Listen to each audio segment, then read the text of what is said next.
Samantala, kabrigada bilang ng mga apektadong individual ng bagyong Marce sa Region 2 umabot na sa mahigit 3,000. Brigada Kat Austria, ibrigada mo! Brigada Live Report. Umabot na sa 1,101 families o katumbas ng 3,183 individuals ang apektado na ng bagyong Marce sa Region 2. Ito'y batay sa report ng National Disaster Risk Reduction and Management Council hanggang kaninang alas 7 ng umaga.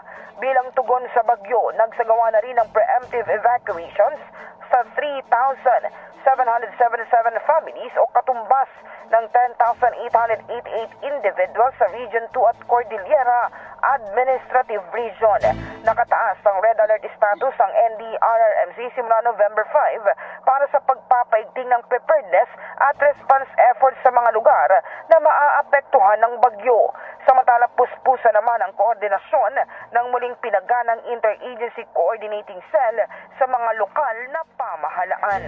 In the heart of changing lives, ito si Brigada Kat Austria ng 105.1 Brigada News sa Manila, the Music News Authority. Brigada Balita Nationwide.